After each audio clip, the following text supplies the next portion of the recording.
there, landscape designer. Welcome to Landscape Elevation. I'm Charlene Gray. This is where I talk about all things landscape design geared toward those of you who are landscape design entrepreneurs, whether you're just getting started in your side hustle or you've been in business for years. I hope the things I talk about resonate and are helpful to you on your journey as a landscape designer. So today I'm going to show you how I edit and tweak the default 2D plant symbols in Vectorworks Landmark. So Vectorworks Landmark has a big library of pretty simple and bland 2D symbols that you can edit and stylize any way you want. I'll show you the way I do it. I like to do this instead of making my own symbols from scratch.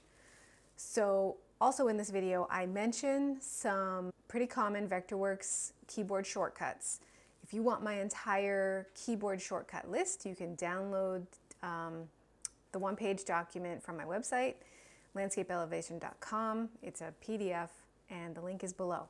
Okay, so here I am editing 2D plant symbols in Vectorworks Landmark. Okay, so here I am in one of my landscape project files and just looking at some 2D plant symbols that I've created already. And but to show you how I made most of these, I didn't make my own brand new symbols. I used symbols from the Vectorworks library and just played around with them, with their color and their outline and so forth. So I'll show you how I do that. So let's see. First, in the toolset palette, click on your plant tool, click on as if you're going to place a plant.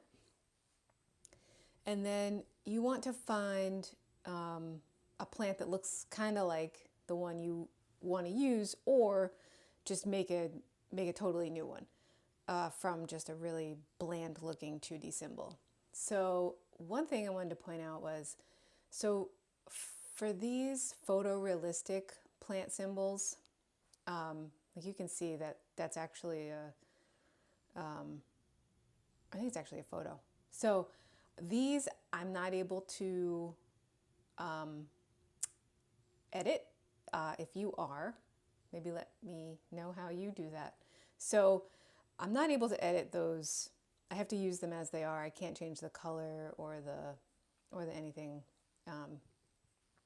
So like if I use that, you can see, and if I double click on it, whoops, I can go into the 2D graphics, but like I can't change any of that coloring. So I'm going to stick with the less photorealistic looking options. So, okay, go back to place plant. And I'm not going to be using that lower IP. I'm going to close up all these nursery ones. So I'm going to go into the 2D top plan basic. And here is the catalog of just the basic 2D plant outlines. And this 2026 version of Vectorworks has so many colors to choose from, and obviously you can tweak these too. So let's see. I'm gonna pick one of these fluffy looking pink ones.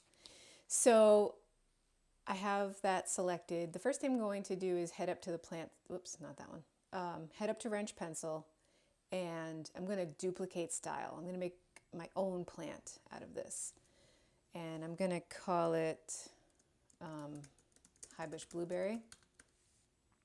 Actually, over in species data. So that will be the name that it will have when I look at the resource manager. And then if I want to have this plant available on a plant list and I want to kind of keep it in my catalog, I'm going to go ahead and give it a Latin and a common name. So Latin name, and I think I spelled that right, high bush blueberry. And I could look in the plant catalog. I'm not going to. Well, I'll click on it. There's a Vaccinium corymbosum. And I could choose one of these cultivars if I wanted to, if I knew which one I was using. I'm using the native one, so it's not a cultivar. So I'm going to just cancel out of that catalog. And in my plant schedule options, I could say main native. And that will show up in my plant schedule. Okay, size and spacing, spread 4 feet, height 4 feet, that's cool. And then down in extended settings, if I go to the appearance, this is where I could give it, an extra outline or two. I don't usually do that. So I'm just gonna hit OK. And I'll place a few here. Actually, let me change the mode.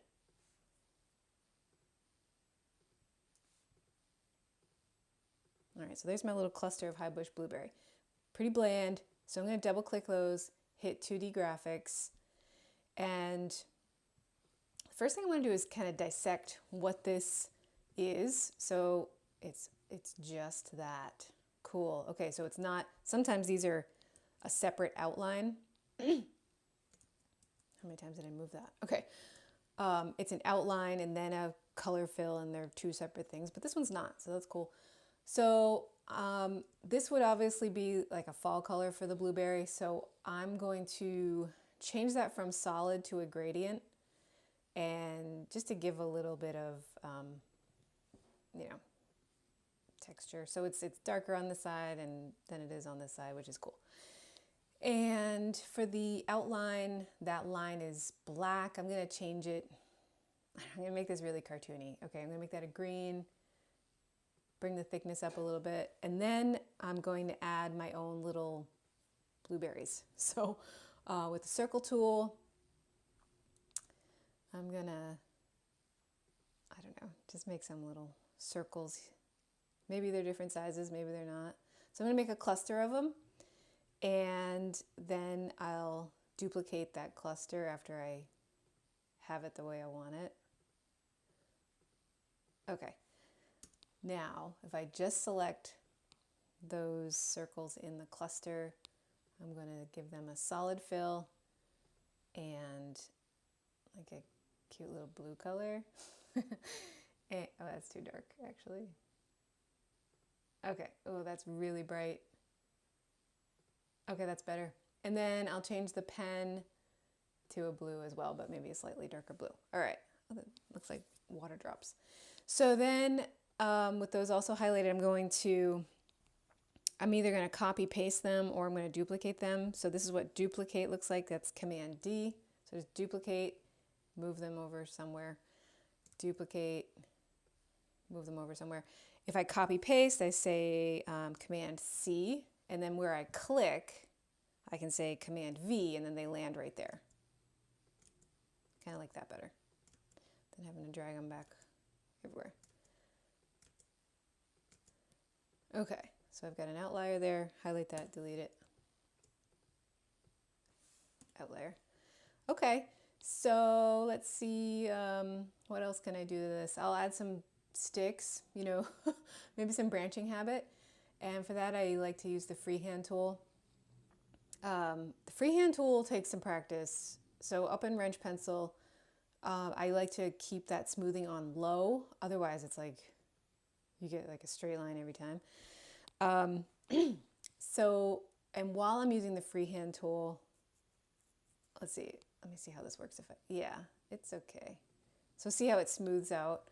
I'm just gonna make some random lines toward the center and maybe a few extras, just showing like a little branching habit toward the end of the twig. Now, if I was doing this for real, I might take a little more time to make this a little neater, but I'm not going to right now.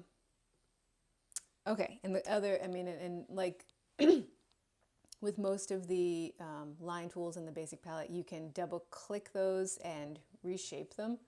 So, well, actually, I'm just going to move it. Whoops.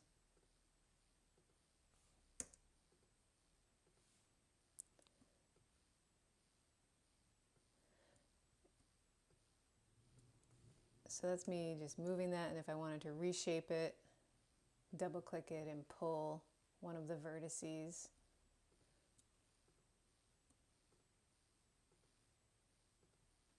There, good enough for now. And they're, those lines I just drew are black, so if I want to change that after the fact, let's see, I'm going to try the magic wand tool. Click on one of those freehand lines, and thankfully it only selected the freehand lines I just made. I'm going to change that color. I don't know. Let's try red. Okay. Wild. All right. Then I'm happy with this. It's a little funny looking, but that's okay. So I'm going to exit that plant. And so it changed every single one of those symbols that I placed. And now if I head up into my resource manager and I look at my open files in this file, the edit 2D, whoops, where is it? Okay, so these are all of the symbols that I have used in this document. Now I should be able to find my, there it is, high bush blueberry in alphabetical order. So that's where that landed. So if I wanted to use that again, I could double click that and create a new grouping somewhere else. Okay, and then again, if I'm like, whoa, that red is crazy, I'll go into 2D graphics by double clicking on one of the symbols, and let's see. Let's make those not red. I'll just make them green. Yikes. Okay. Okay. So those are the high bush blueberries I just made. So basically, to recap, so that was taking a brand new, taking one of their default, where are they? Plants. Taking one of their default 2D basic symbols and just tweaking it the way I want to. Whoops, I don't know what I just did. So that's one way to do it. Also, so like these other plant symbols, so here are some other plant symbols that I found, these hydrangea looking things. So these were also in the 2D palettes, the library somewhere. And you can see these are purplish, these are pinkish, so those obviously I changed. If I wanted to change these further, I can do 2D graphics. And so these symbols tend to have, like pieces to them. And one of those pieces is probably an outline that I'll show you how to find later. So if I undo those things, so if I, let's just say I want to, I want to mix up these flowers. So I could, let's say I wanted to make some of them just a little bit deeper of a color. I'll make them solid and maybe that color. And then I love this tool, the eyedropper tool. So if I click on that, I can pick that up and then hit the Option key. I'm on a Mac, by the way. I don't know if this works the same way for PC. And then I just, with my little paintbrush, click into these different blossoms and make them a different color. And I think the other thing I'm going to do is, I don't know, maybe just put some big blossoms in there. I don't know why, just to add a little variety. Or another way I could add variety is take one of these existing and just reshape it. And if I double click it, I can get a different kind of a gumdrop shape. And then I can copy and paste those randomly. You know what, I'm gonna do that instead of those circles.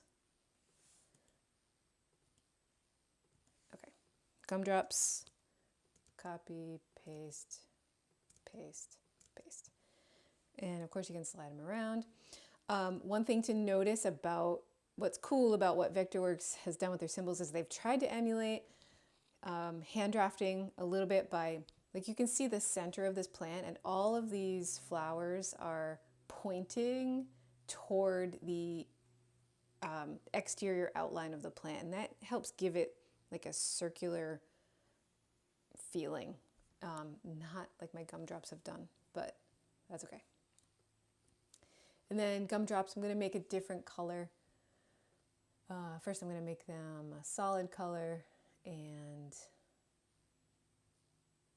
I don't know, maybe like a wicked light pink.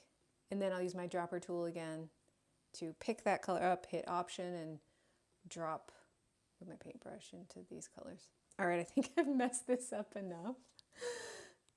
So let's see what it looks like. Okay, I'm gonna exit, and whoa, fruity McFruity plant there.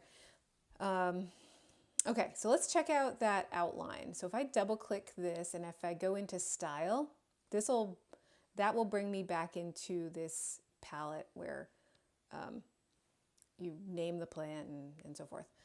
You name the size and the spacing. So in appearance, if you go into look at mass outline, see how it says one sketch outline? So I'm going to say no outline. When I hit OK, let's see how it affects that symbol. So it took away one of the outlines. I'm not sure why there's another one, but if I needed to get rid of that other one, I could double click, go back into 2D graphics and highlight and delete it. And then that looks like there might be even another one. There is. Okay, delete that too. Exit. And so it just gives the plant a totally different look. So if sorry, I'm gonna go back into style and just give it one more sketch outline. So then I can manipulate the sketch outline right. Oh, see, that sketch outline goes over the whole mass. Cool. Okay, so let's see. The other thing is, I just want to show you this real quick. It's the invert selection tool that's really handy on these symbols. So I'm going to click on this grass, go into 2D graphics, and so if like these are all, I don't want to click on every single one of these to change the color of it. So I'm going to select, well first, let's see how many pieces of this there are. There's 2 pieces. One I don't need. Don't know why it's there. Probably a mistake I made. So I want to select, let's see, what do I want to do? I want to select, just say I want to select all of these little tiny things, but then I want to deselect them and blah, blah, blah. So if I click on the one big thing, okay, the one big circle, and then if I go into edit and inverse selection, what happens is it starts to actually just select all of those little grasses instead. So it's like the opposite selection. And then I can either, change their color. Here I go with red again. Or, the other way, if this wasn't such a simple symbol, the other way you could do this would just be either Command A or select everything, hit Shift, and deselect the circle. So that's another way to do it if you're not going to use the inverse. Inverse is great for more complicated symbols. Make that orange. And then you can also hit the Shift key and deselect some of these. And like if you wanted to change the line weight, say, of some but not all. So the ones that are just selected now, I'll change that line weight to say 1. Well, what happened? Oh, forgot to deselect that thing. Okay, now I'm going to change those to 1. Now I have some thick and some thin line weights for the grasses. So that's how that looks. Oh, that's a mess. Anyway, I think it gets my point across. Anyway, so that's how, those are some basics for editing 2D plant symbols in Vectorworks Landmark that are already in the library, so you don't have to start from scratch making your own symbols. Pretty simple, right? Your own custom 2D plant symbols without having to start from scratch. Thank you for joining me and for watching Landscape Elevation. I hope this video has been helpful for you. And remember, I love hearing from folks in the landscape design community. If you're a landscape designer and you have questions or a conversation to start, please share them in the comments. Or reach out to me directly from my website, landscapeelevation.com, where you can also find all of my free PDF guides that I've created to help you. One is the example client questionnaire, and then I have my 5 steps to prepare for a successful landscape design. And now I also have the Vectorworks keyboard shortcuts cheat sheet. Okay, thank you again, take care, and I hope you have a really, really great week.